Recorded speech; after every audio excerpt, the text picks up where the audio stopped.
Hello, good morning and welcome to JoyNews Desk. Coming up, fire ravages a two-story building near the Circle branch of the GCB Bank PLC in Accra. We'll bring you live details. Takoradi MCE appears in court for alleged dangerous driving and assaulting a highway police officer at the Kwesi Mintim Cemetery checkpoint. We're live in court.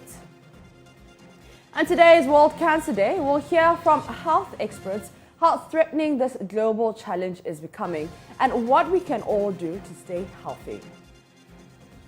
We have details plus business and sports all in this hour. Stay with us. I'm Mapito Sibidi. Hello, my name is Nathaniel Atto. You can catch up with all the fun and inspiration on the Joy Sports link here on Joy 99.7 FM, together with all other shows over and over again. It's very simple. All you need to do is go to myjoyonline.com/podcast and relive all of those fun moments over and over again. Joy 99.7 FM, your radio for discerning listeners. Joy 99.7. Thank you for staying with us. In our first story, a two-story building situated near the Circle branch of GCB Bank PLC in Accra been destroyed by fire this morning. Reports say firefighters spent close to 2 hours to bring the fire under control. The upper part of the structure is reported to have been completely destroyed. My colleague Michael Ashali joins us live from the scene with more. Michael, where exactly is the story building located?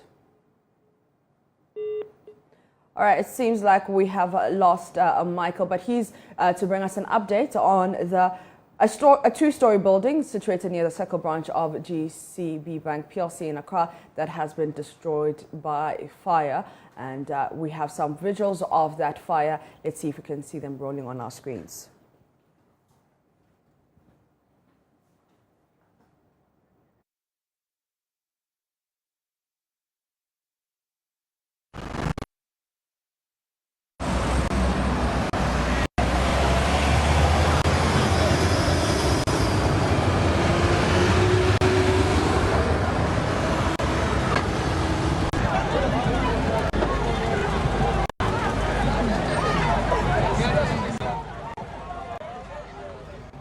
All right, let's go back to my colleague, Michael Ashali.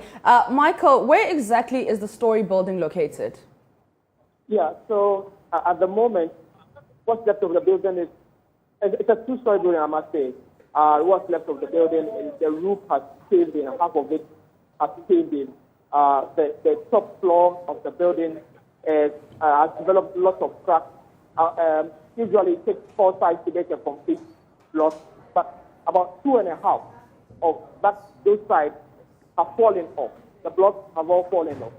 And so the building at the top floor really looking updated very much. There's nothing to salvage from. The bottom, almost all the glasses are all broken. I want to believe from the pressure from the nozzle that is bringing out the water that we are using to douse the fire. So at the moment, the building really not looking inhabitable. Very terrible. But to come to the fire in itself, one eyewitness who was here just before it began tells me that it started at the top, the ceiling of the top floor. So that was where the fire was. It turns out it was just at the beginning of the fire. It was that small in its worth. So after seeing that, he quickly made a call to the Ghana Police Service, and he was told to hold on. Just when he had mentioned that it was a fire, when he was connected to the Ghana Fire Service, it took about 20 to 30 minutes before the first fire tender came. And when the fire tender arrived, what they were told was that there was no water in it. So they had to wait again for about 10 to 15 minutes for another fire tender to come, who managed to start dousing the fire. But that did not end. They had to call in a third fire tender, who came in now to come and augment the efforts of the second fire tender that was already here. As a story building, it became nearly difficult for them to reach the top floor. They had to use the roof of an adjoining house to reach the top floor. I still smoke inside the building, even though it's been nearly 2 hours since they started battling the fire there. They are still on it. Smoke is still in the building, at the top floor particularly. And once particular building at the bottom, on the ground floor, I must say. So the fire standards are still there. Two more, just two are remaining now. Are still trying to battle the fire. I've been speaking to some of the people inside of the house. One of the victims, I must say, who was inside the house, tells me that and this is off record, that he felt the room got warm all of a sudden. So that had startled him.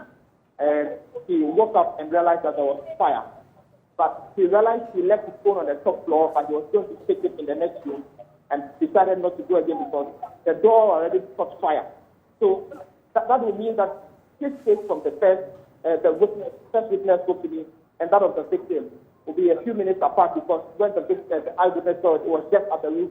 But the victim inside the building tells me he saw it inside of the house. So he didn't go for his phone, ran out, went to get his grandmother. He tells me at the time he was running out, he was just in boxers.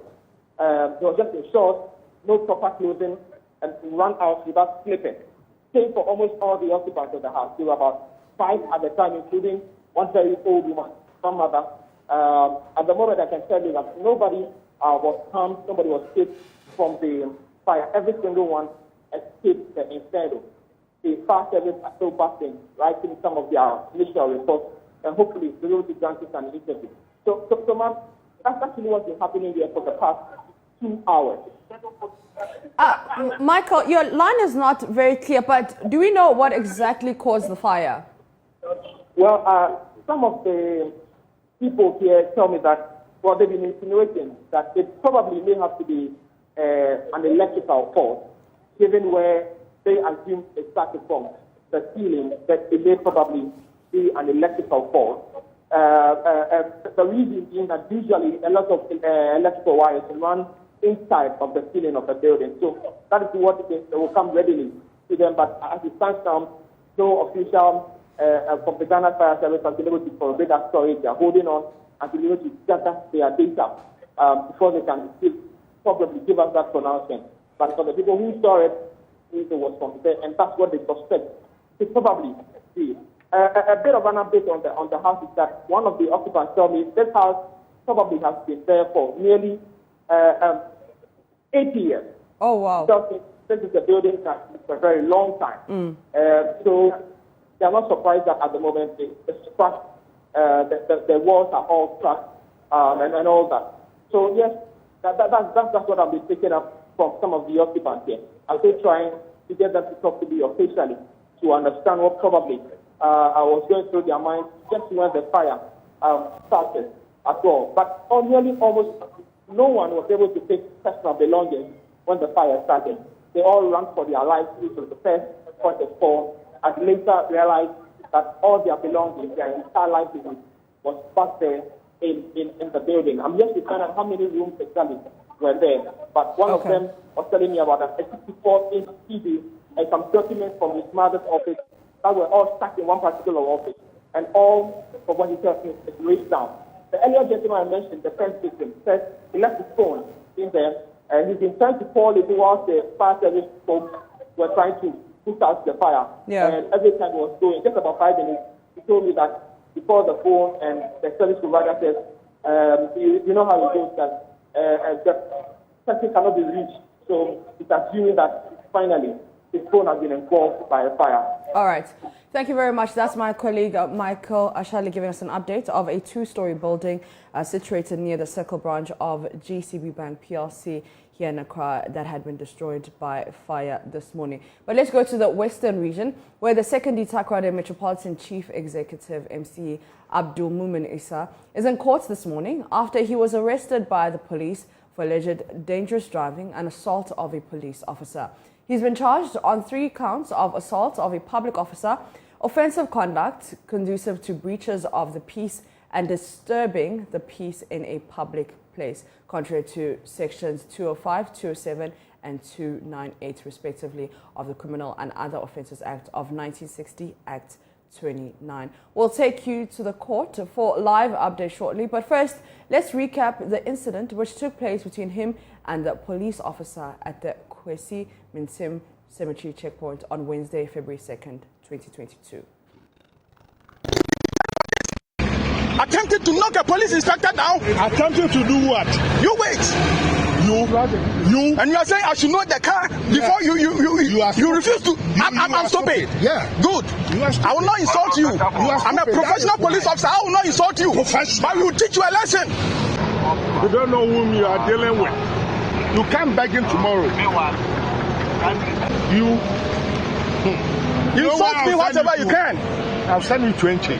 It's a place. Police are working there. Yeah. Transfer is not punishment in police. Okay. Transfer is not punishment in police. Don't worry. Yes. Don't worry. Transfer is not punishment. Do what you want to do. Transfer me to Paluku, wherever.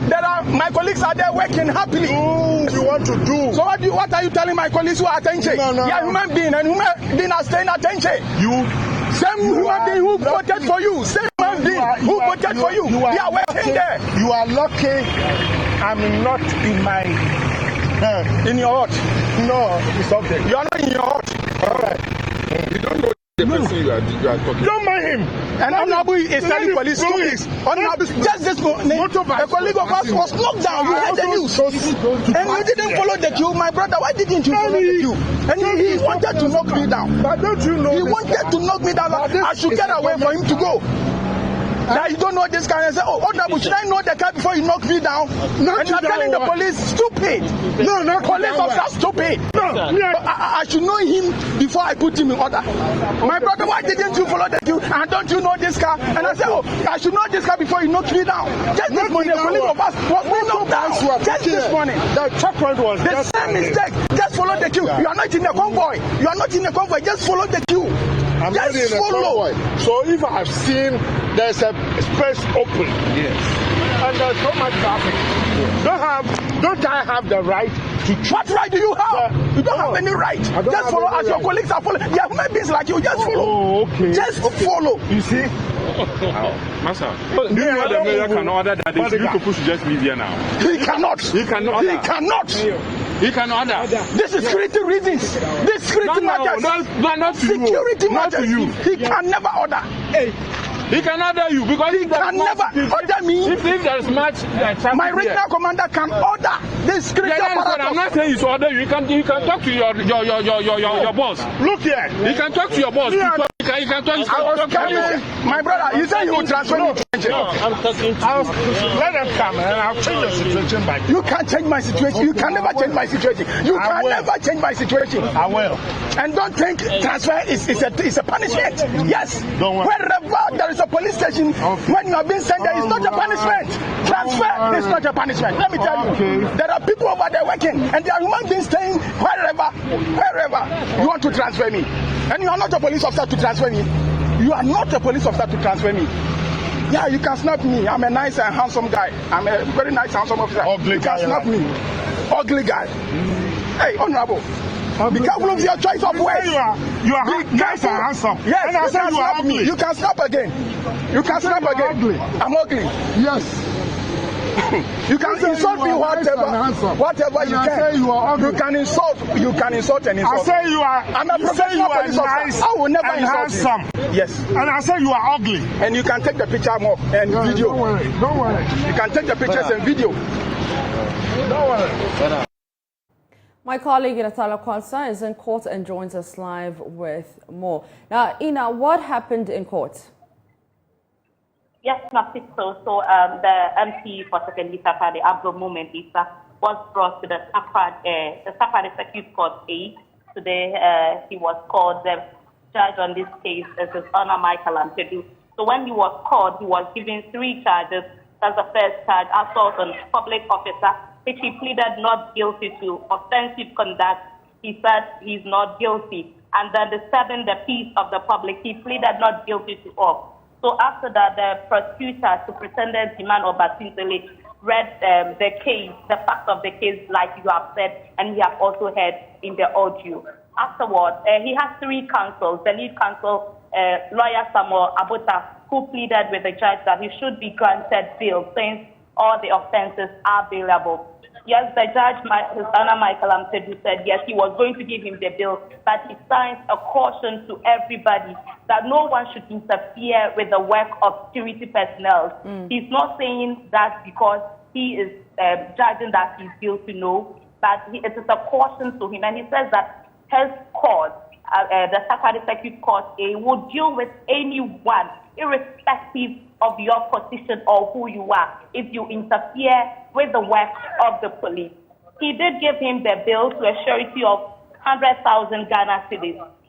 And then at that point, the lawyer, the lead counsel for the accused, pleaded that if the surety can be brought down, but he said that it is part of his sanction. I mean, the judge said that is part of his sanctions to the general public. He was brought in with two cases. Apart from the first one, we know the second case was called few minutes after the first case has ended, and he was granted bail on that. The second case, his charges were careless and inconsiderable driving.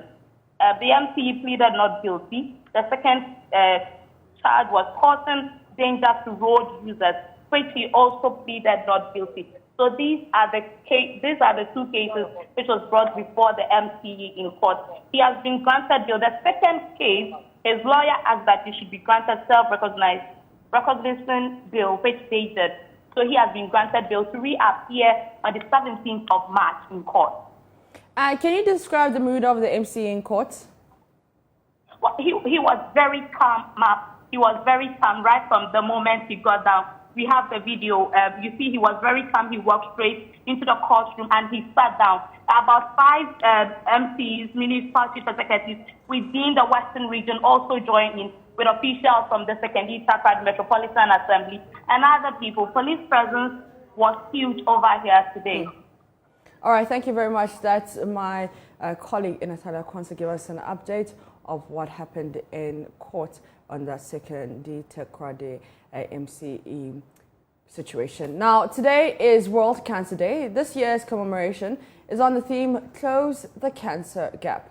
Instituted in 2000 to be held every February 4th, World Cancer Day is a global initiative led by the Union for International Cancer Control to face one of the world's greatest health challenges. But what can be done to reduce this global threat, and how can we keep staying healthy? Joining us via Zoom is Dr. Jemofu Opong Mensah of the Komfonochi Teaching Hospital Cancer Unit for Some Education. Good morning, Doc, and thank you so much for your time.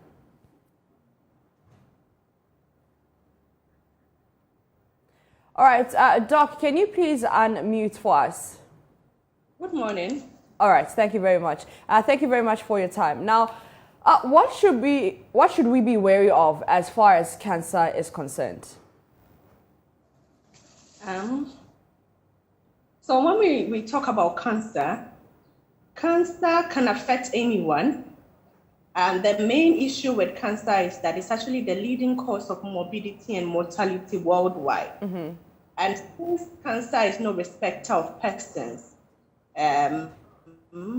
everyone, I think, should be wary of it. Yeah. Basically, what you want to avoid is that since we can't really control who gets it and who doesn't get it, you want to make sure that if you get it, it's detected early.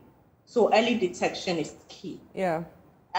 Again, one of the things that we should be wary of is our lifestyle, because cancer is generally linked to. So when I say cancers in general, mainly adult cancers are linked with some of our lifestyles. So we should be wary of what we eat, yeah, our daily activity, and then we should, of course, also check our body weight. So those are some of the things that we should take care of because they are risk factors for cancers, usually in adults. All right, so now let's bring this home. I understand that there's an increase of cases of childhood cancer cases in Komfonochi Teaching Hospital. What could be the reason for this? Okay, so for the increment, I think it's because now, unlike earlier on, we didn't have the personnel or the skills, so the specialists to help us detect it early. Now, more or less, we are able to make accurate diagnosis. So that can be one of the reasons why we have more cancers. And of course, cancer is linked with childhood cancers. They be linked with some diseases like HIV, like hepatitis E, and some genetic predispositions. So of course, we are picking it up early, and then because of our lifestyle changes, could be the reason why we are seeing more of such cases. All right, this year's theme. Facility in Komfanochi. All right, now this year's theme is close the care gap, and there's always a conversation about how expensive cancer treatment is. You know, so how are we closing that care gap in Ghana? Okay, so in Ghana, I mean, if we really want to make an impact and we want to move forward, then all stakeholders should come on board. When I say stakeholders, mainly the government, the doctors and nurses who are trained in cancer care, the hospital management, I mean, everyone, and then the leaders in the community. We are all supposed to come together to close the gap, because cancer treatment is such that, I mean, for children, the commonest cancer we have is cancer of the blood, that is the leukemia. I mean, to get the full treatment would take about, let's say, 2 to 3 years. To get the whole treatment, one would have spent close to 60,000 Ghana cedi. And that's a lot of money for even a middle income individual. And then they usually have people in Ghana usually have more than one child. To spend the amount on one person. So cancer is childhood cancers especially, is one of the diseases that should be on the National Health Insurance Scheme. Because when you go elsewhere, where they are actually putting in strides and efforts, trying to make an impact or trying to close the gap, cancer care or cancer treatment is not the burden of an individual, it's the burden of the nation. So of course, it will be on National Health Insurance. We are not doing that. Mainly we get our support from World Child Cancer, and then from individuals, organizations, and some companies in Ghana. That's what we do. And then another thing that we are trying to use to close the gap is early detection. So what we do is that on a day like this, we educate the public that both adults and children can get childhood cancers. If you have any disease or any symptom, or sign that is persistent in your child, let's say your child is getting a fever, you've been to the hospital, you've been treated, the child has been treated for malaria, maybe a couple of times, but it's persistent or it recurs. You would want someone else to screen the person to know if it's an early warning sign for cancer. So we are actually basing what we are doing to close the gap is to educate the public more so that they come early. Because if you come early and it's the childhood cancer, 8 out of 10 children survive if it's detected early and timely and appropriate treatment is given to such an individual. Now, previous campaigns have called for joint efforts between government, NGOs, and civil society organizations, you know, to, first of all, promote the action, promote action and investments. You just mentioned that cancer treatment is still not on national insurance. Are there any conversations happening to make sure that it comes on the national insurance? Like, what is happening there when it comes to cancer treatment and investing into the cancer treatments, as from government side or government's point of view? Okay, so I know that during the latter part of last year, some conversations went on, and some cancers, common cancers in children like the leukemia, the lymphomas, and some cancer of the kidneys, there were talks that it will be put on National Health Insurance. You know, in Ghana, everything takes a while, so I'm sure it's in the pipeline, but as of now, it's yet to be on the National Health Insurance Scheme. But I know it was approved to be put on. I mean, on a day like this, all we can say is that we ask that the government facilitates it so that a lot more children will benefit from cancer treatment, appropriate cancer treatment through the National Health Insurance Scheme. All right, I know talks are yet to come to reality. All right, so aside from investment and calling to action, what are some of the challenges you are facing at the cancer unit?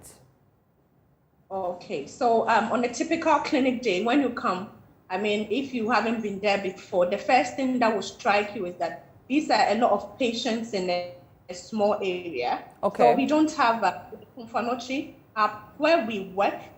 Now we have a lot of patients. I think last year we actually saw about 100 to 150 new cases. Yeah. And then we already have our old patients. And so the place is crowded. is small it's too small to accommodate the number of patients we are dealing with. That's one of them. Okay. Number two is the skilled personnel. When it comes to cancer, I think World Child Cancer is doing a lot more for us than what we are getting from our government. Okay. But actually ensure sustainability in any program, it should be something that the government is taking up, or the main stakeholders in the particular country is taking up. But it's not so with us. However, we have quite a number of doctors and nurses who have been trained by World Child Cancer to help manage these children. But it would be better if the government was taking training of doctors who are skilled in delivering cancer treatment. If it takes it up, it will be better, because then you have more people getting into such training. So I'm basically saying that the number of people who treat children with cancer is not adequate compared to the number of patients we have. Number three, of course, I always say money, because when it comes to cancer, if you don't have money and you even have the skills, you will still be handicapped. Yeah. So money is one. It's on national health insurance. It might not even be enough. We may also still need companies, individuals who are well-to-do in the society to take it up. I mean, people say that cancer is a disease that should be managed by a village. So it should just be so. Yeah. And another, one of the things we also battle with is stigmatization. I remember yesterday at the clinic, a mother asked me, she was having a symptom, which she complained to me about. And she was asking, doctor, is it because my son has cancer? Is that why I'm also going to get cancer? Yeah. She was asking if it was communicable. And she also wanted to, some of them also don't want their colleagues at work to know that their children have cancer, but they believe that if they get to know, they will stigmatize their children. So we are also battling with stigmatization. And of course, in our cultural setting, our way of thinking, most things are attributed to, witches and then the devil and stuff like that. So people prefer to seek treatment from, unorthodox, like traditional doctors. Exactly. Yeah. So through the cures and so by the time they come to us, it's basically too late. But for childhood cancer, the main key is early diagnosis. If you diagnose the child early and you offer the child appropriate treatment, you are more or less able to achieve a cure. So those are some of the challenges we are facing. All right. So it's skill sets, it's space, and also obviously the most important one, or the most obvious one, is money. Of course. All right. Exactly. All right. Thank you very much. That is Dr. Opomense of the Komfonochi Teaching Hospital Cancer Unit, and she's been giving us some education on cancer, seeing that today is World Cancer Awareness Day. And because it is that day, we, the Multimedia Group, are giving out mammogram vouchers on all our platforms. These vouchers are for women 40 years and above, so all you need to do is get to our front desk for yours. We're grateful to our partners, Roche Products Limited, for supporting this initiative, and International Maritime Hospital, the designated hospital for the mammogram examination. You're still watching JoyNews Desk. Let's do a recap of our top stories. Our first story that we have done is of the Takrade MCE, who was in court, and he was arrested by the police for alleged dangerous driving, and in a teleconcert gave us that update. We also saw a fire. We went to a fire by the Accra Circle branch. Now let's do other stories. The Pelungu market is one of the biggest in the Upper East region, but the women who trade there constantly have to face the embarrassment of defecating in the open in the outskirts of the market because there is no functioning toilet facility there. After 4 years of community mobilization to put up a 20-seater toilet facility, Pelungu is close to realizing its dream of ending open defecation. However, the chief says they will need external help to get there as quickly as possible. Upper East Region correspondent Albert Sori reports from Pelungu in the Nabdam district. Located in the Nabdam district, the Pelungu town is popular because the Pelungu Market Day is one of the most anticipated among traders in the Upper East region. Large numbers of people attend the market to trade in different goods and services. But the traders here are not happy because they have no decent place of convenience. The women especially often have to deal with the shame of almost exposing their nakedness in this open place in the outskirts of the market in order to attend to nature's call. We don't have toilets inside the market. Normally when we women are going for toilet, we normally we go far away from the market. We don't marry. It's not good for that. You just stand anyhow and urinate or go to toilet. So if the toilet is finished, it will help with the women. There is no place of convenience at all in this market. Anytime we need to attend to nature's call, we have to hide in the corners in between the market stalls or do it in the open land outside. Sometimes, men or even children accidentally run into us while we are urinating or even defecating in these places. And this is very embarrassing. In the year 2018, the chief of Pelungu and his elders instituted the annual Yalkur festival to celebrate the end of the farming season every year and also to showcase their culture. The proceeds from a fundraiser at the first edition of the festival were used to start the construction of a 20-seater toilet facility for the Pelungu market.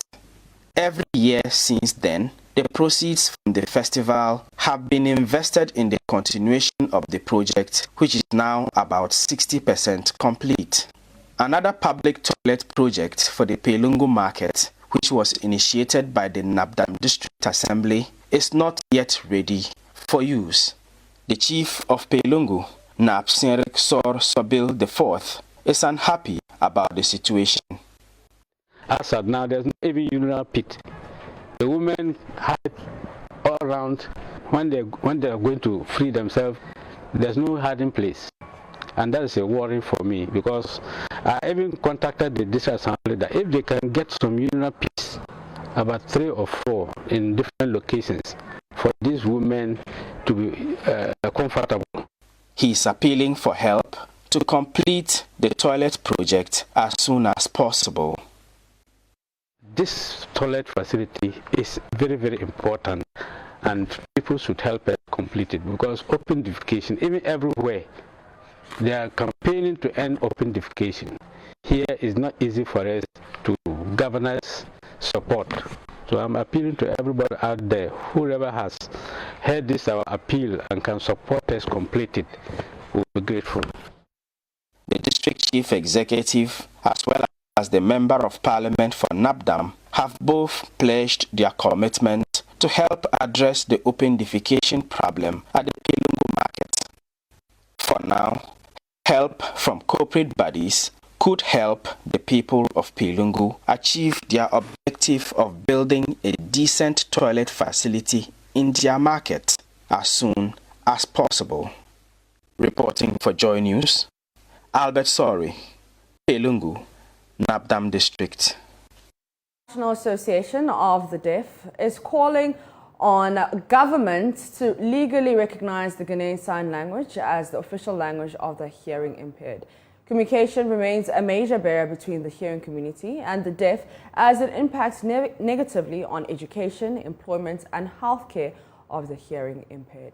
The group is also appealing to the Ghana Education Service to ensure sign language is incorporated into basic school level curricula. They made the call during the stakeholders forum held in Kumasi. Emmanuel Bright Koku has more.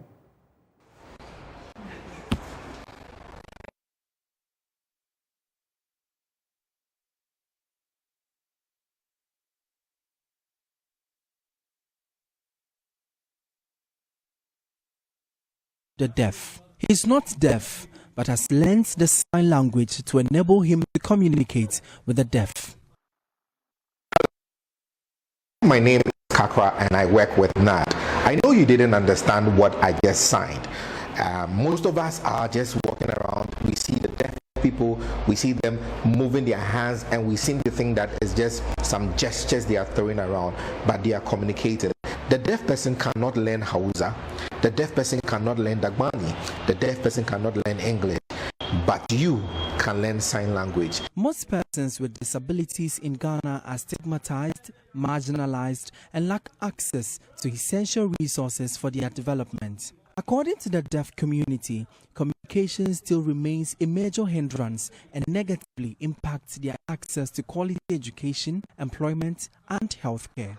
Marcos Stanley Nyako, a lecturer at KNUST, and Emmanuel Asumedu, an entrepreneur, are amongst the over 110,625 deaf people in Ghana who have endured years of stigmatization. They shared their experience. I have about 600 students that I lecture. I have 2 interpreters that I use. So I stand in front of the class.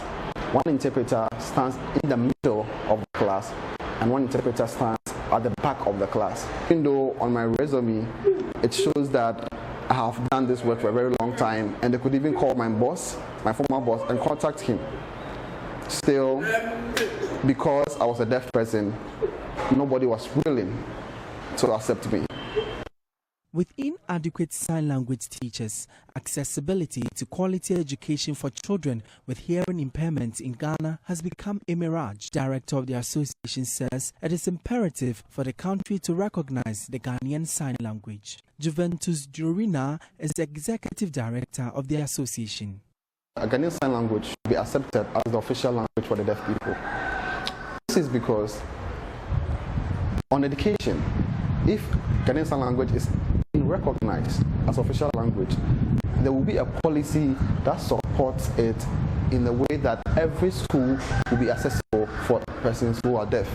For instance, if sign language is recognized today as a language, it means that deaf people can go to their schools in their neighborhood. It means that government will have to provide interpreters. So then the inclusive education policy will not come to play. From Kumasi for JoyNews, Emmanuel Bright-Kweku reporting. And here in the crowd with JoyNews desk, I'm Peter CBD taking a break for TikTok.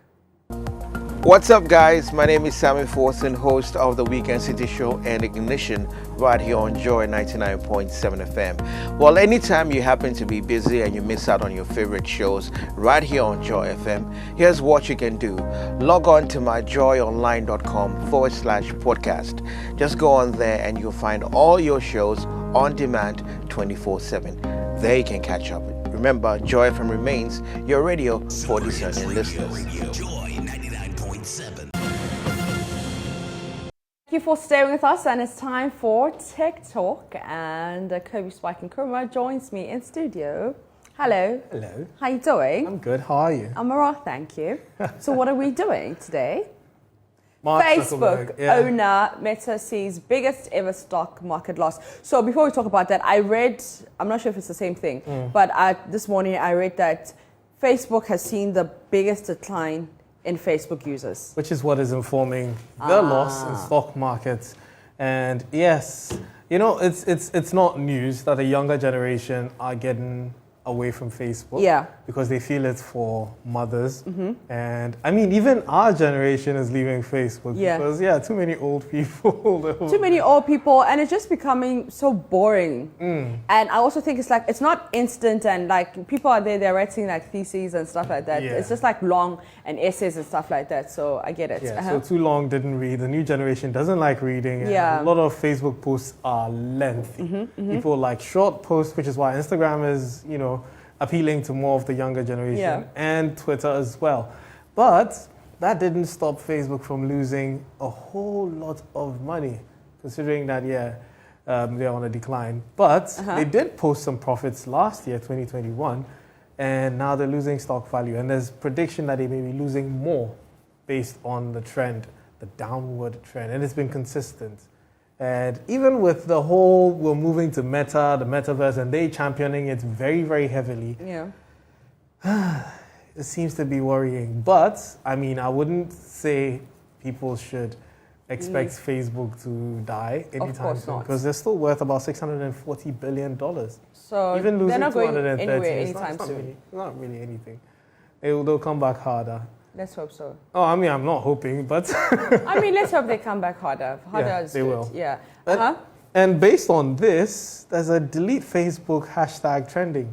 Are you serious? Yes. So who must delete Facebook? Well, people are saying that we should delete Facebook we so should that delete they can Facebook. just decline so and then Facebook will die. Will die off. Because a lot of people don't like Mark Zuckerberg. A lot of people don't like Facebook. But yeah, our parents still like Facebook. So let's leave it. If you want to delete Facebook, delete it. Nobody's forcing you to have Facebook. Yeah. Okay. And also because Apple's new policies against advertising is really affecting them, and that's why they're losing revenue. But we'll see. Oh, we'll see. Yeah. All right, so we're going to Europe. Some oil facilities have been hit by something. Tell me about that. Yes, cyber attacks. So hackers are hacking oil facilities in Europe, in Belgium and Germany and Netherlands. And, they are basically interrupting their operations. And yeah. Okay, so why would someone attack an oil facility, like cyber attack it? So most of the time when hackers do this stuff, it's one, for profit. They're trying to make money. So you heard what happened in the Continental Pipeline in the US some months ago. Yeah. Yes, where they issued a ransom.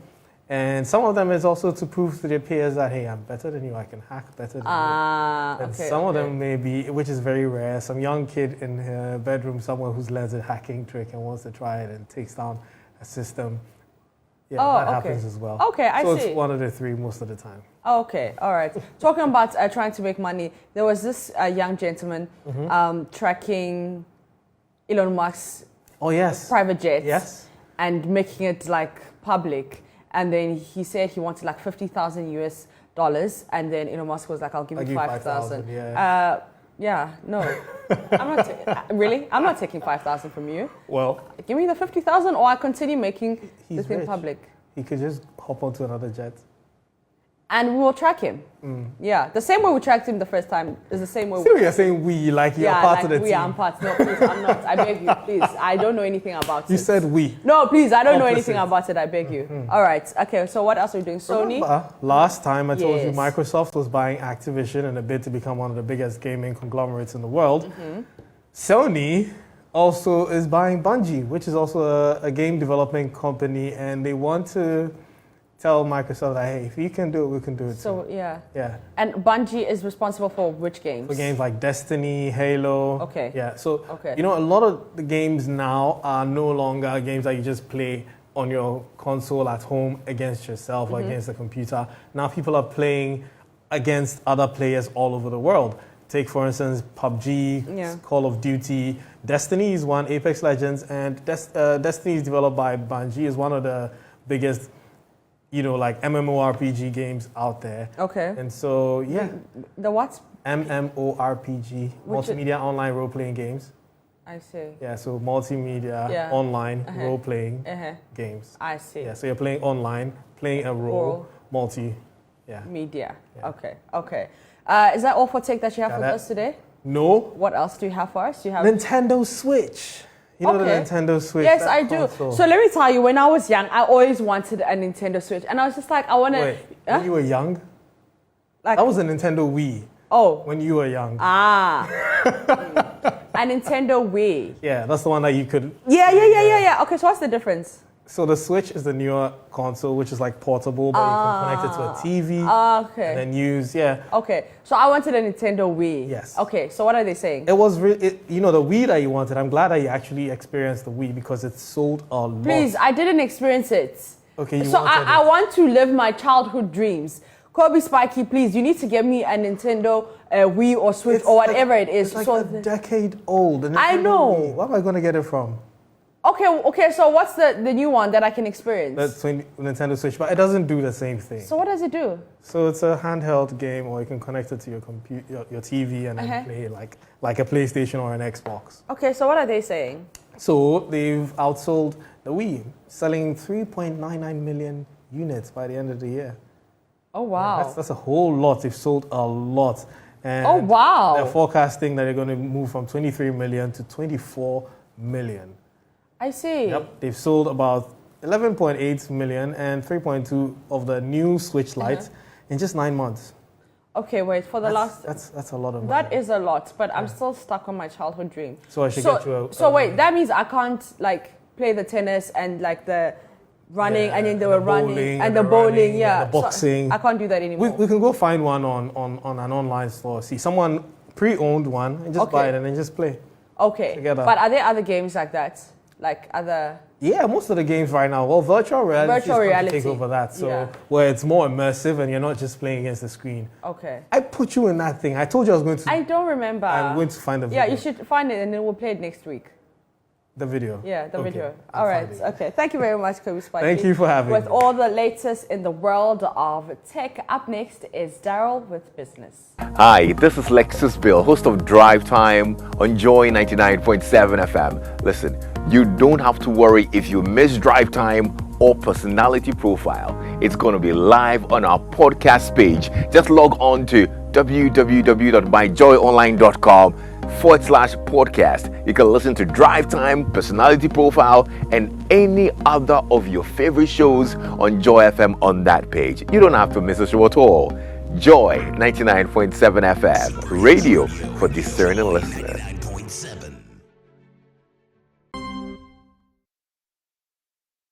I know you're expecting Daryl, but I am here with business and the board of directors of the African Development Fund. The financial arm of the African Development Bank Group has approved a $27.39 million grant to Ghana for the development of renewable energy investments in the mini-grid and net metering space.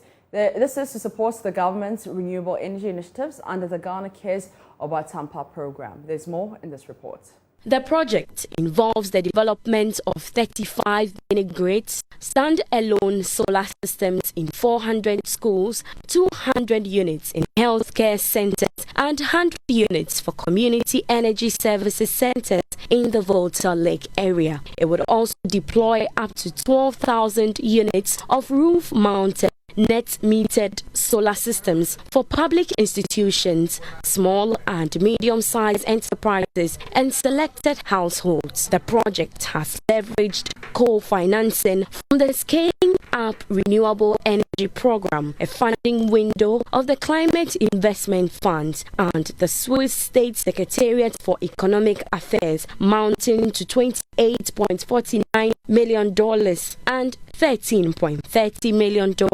respectively. The Ghana mini grid and solar PVC net metering is expected to have an annual electricity output of renewable energy estimated at 111,361 megawatts per hour, corresponding to an installed capacity of 67.5 megawatts. This would mitigate greenhouse emissions and create up to 2,865 jobs during construction, of which 30% will target women.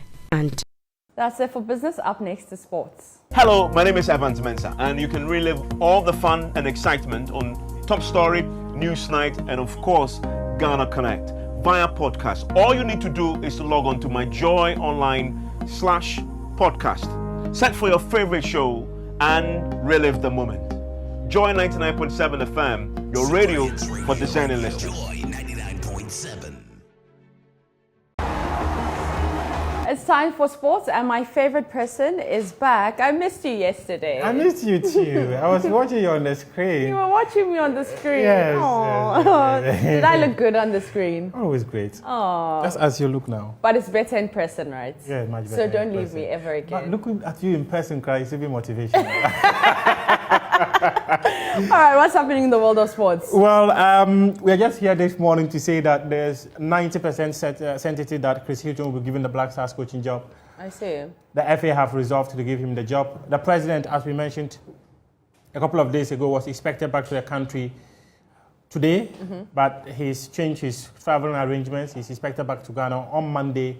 He's expected to meet some government officials before giving the job to Chris Hilton. We understand that there's likely to be a meeting between the GFA president, the Minister of Youth and Sports, Secretary to the President, as well as the quote-unquote Prime Minister of the country, so that they would iron out whatever differences that exist. At this point, we can say with all the certainty that Chris Hughton is the next Black Stars coach. I see. And Chris Hughton is the guy that government wanted, right? Or wait. He's a guy, he's a gentleman individuals within government want. Individuals, okay.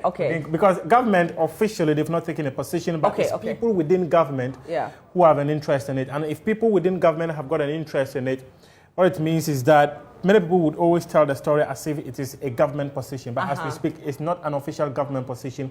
It's individuals in the government. It's individuals within government. Okay. And before anything reaches to the Jubilee House, it must always go to the General Secretary or the Secretary to the President in order. That's why we are saying that there's a likelihood of that meeting is likely to happen next week, maybe Monday, Tuesday. Kurt will arrive in Ghana on Monday, and Chris Hughton will be given the job. We are very certain about this. Okay. They want to take a decision in favor of government. They want to take a decision to ensure that the pressure that's currently on them in relation to the appointment of the next Black Stars coach. You're talking about the FA now? I'm talking about the FA now. Yeah. That's the decision they want to make. What is not definitely clear to us is whether Chris Hughton will be on the touchline for the game against Nigeria. But what we do know is that Chris Hughton, that gentleman on your screen, is the next Black Stars coach. All right. And what does this mean for the Black Stars, especially because you say that it's a government-influenced or government individuals in government influence. Individuals in government. I like the choice of words. Yeah, influenced. What does this mean for the Black Stars? I think what it would mean for the FA rather than not the Black Stars. Okay. What it means for the FA is that if the man succeeds, it's a collective success. If the man fails, the GFA would say that we told you. Okay. And also within the dressing room, it's a new man. Players will need to be very cautious. Whatever the culture of the dressing room was, it has to change. Okay. Because he's a new man coming in with new ways of managing the Black Stars. Yeah. Let me state, GFA president has spoken to Chris Hughton. He spoke to him on phone. We understand they had quite interesting conversation. Chris Hughton rejected the role of a technical advisor to the Football Association. Yeah. And, well, we know the position everyone was pushing for. Yeah. Give him the job. Okay. He's going to be given the job. All right. And you heard it here first on JoyNews desk. On authority, Muftau says Chris Hughton has got the job. Anna, on authority. He will be given the job. He will be given the barring job. any unforeseen circumstances. All right. Yeah. All right. Thank you very much. Thanks for having me. You know how to join the conversation on Facebook, Twitter, and Instagram with JoyNews on TV. And for more news, you can log on to myjoyonline.com.